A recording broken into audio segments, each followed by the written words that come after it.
क्या आप जानते हैं कि श्रीपर्णी के पेड़ को वेदों में इतना उत्तम स्थान क्यों दिया गया है? आइए आज सुनते हैं माँ लक्ष्मी स्वरूप श्रीपर्णी पेड़ की जन्म की कहानी।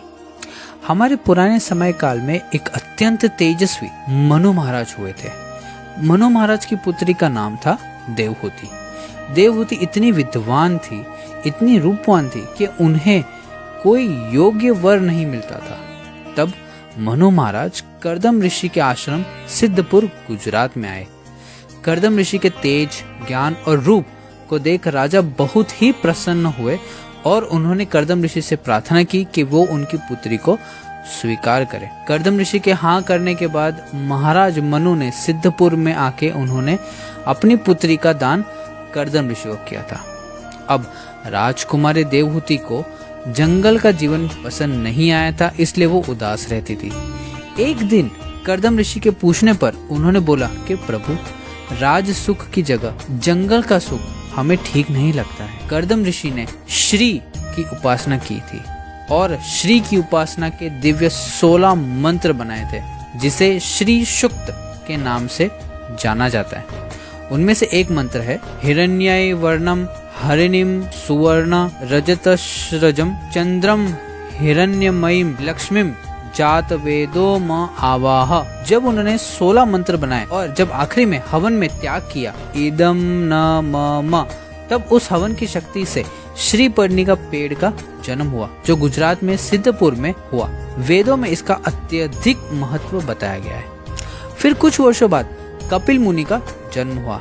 देवहूति और करदम ऋषि की संतान कपिल मुनि, जो भगवान स्वरूप गिने जाते हैं। बचपन से ही कपिल मुनि को यज्ञ करने में बहुत रुचि थी। उस समय विश्व में किसी भी प्रकार की नेगेटिव बैक्टीरिया अपने आप पैदा ना हो, इसलिए कपिल मुनि ने इस लकड़ी से हवन किया और विश्व में शांति की स्थापना की।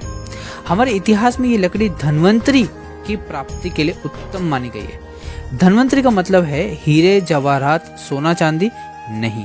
धन्वंतरी का मतलब है सुख शांति पुत्र पौत्र, जो धन की प्राप्ति और धन के सदुपयोग से प्राप्त होने वाला असली धन है, कि जिसके बारे में शास्त्रों में उल्लेख है। ये श्रीपर्णी के पेड़ में श्री गणेश के साथ साथ रिद्धि सिद्धि और माँ महालक्ष्मी का वास बताया गया है और ये बहुत ही कम पाए जाते हैं। और तो और इस वृक्ष को शास्त्र के अनुसार अंकुरित करने के बाद, जमीन में अंकुरित करने के बाद 12 साल तक नहीं काट सकते। इसी के कारण के अनुसार यह लकड़ी बहुत महंगी आती है।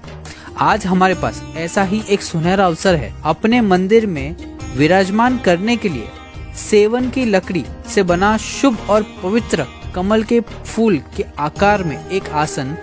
यह आसन अत्यंत सुंदर सुनहरे रंग में हमारे प्रिय भगवान और अष्टधातु या पंचधातु के श्री यंत्र की शोभा को 1000 गुना बढ़ाने के लिए और श्रीपर्णी के रूप में माँ लक्ष्मी को विराजमान करने के लिए अति उत्तम माना गया है। ये आसन और तो और अलग अलग साइजेस में भी उपलब्ध हैं। अगर आप ये पवित्र और सुवर्ण कमल रूपी आसन को प्राप्त करना चाहते हैं तो नीचे दिए गए लिंक पर क्लिक करें या दिए गए फोन नंबर पर कॉल करें और इसे प्राप्त करें।